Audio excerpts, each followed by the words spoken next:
The Bible records that Jesus Christ was going somewhere. I'm paraphrasing. Before you come and read Bible to me and tell me that's not exactly what he said. I believe you went to school. You know what paraphrase means. I'm summarizing. So I'm not saying it word for word. All right? We all know the story. We went to school. We did CROK, Bible study. Our pastors have taught it many times.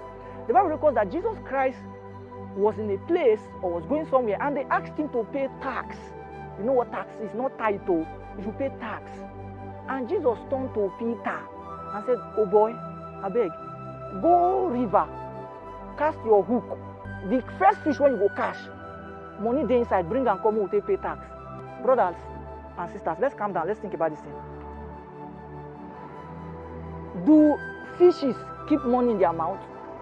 Answer is no. Where did the money come from? The money that, okay. Let's assume that Jesus was the one that put the money there in the mouth of the fish. Don't forget, it's not Jesus that went to catch the fish. How come Peter did not catch another fish? Maybe a wrong fish. There was a mistake. Maybe the one that Jesus put the money in is not the one that Peter now caught. Where did the money come from?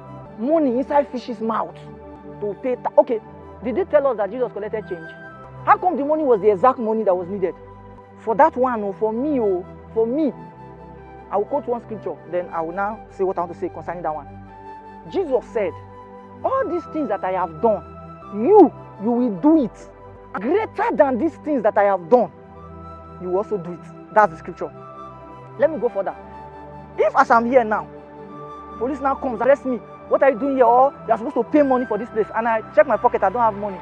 And I said to Joy, "Joy, oh boy, I beg, help me. Go that gutter when they there now. Get one pangolo when they there. Those of you that don't know pangolo, milk plate, milk cup. Open up. You go see 6,000 naira. Take and take pay." What would the policeman do? Or you enter a boat, you with Uber or boat. You go somewhere with your brother and your sister. Then when you get to where you want to come down, you now discover that your wallet is not with you. You left it at home. There's no money. You don't have anything to do transfer. Like you are stranded. And you now tell the man, "Excuse me, please." And you go to a bush and you bring out something and you bring money to pay. It's capping, Abi? No, it's capping because we just read. It's passive. Jesus told Peter, "Go to the river, catch fish, open his mouth, you will see money, let us pay." Who put the money there? Now for me, that settles miracle money. For me, the way I understand the scripture, that one settles miracle money for me. You cannot live by miracle money because Jesus did not live by the money that came from the fish's mouth. It was for emergency, it was needed for certain things, so it's called a miracle. Do you know what a miracle is?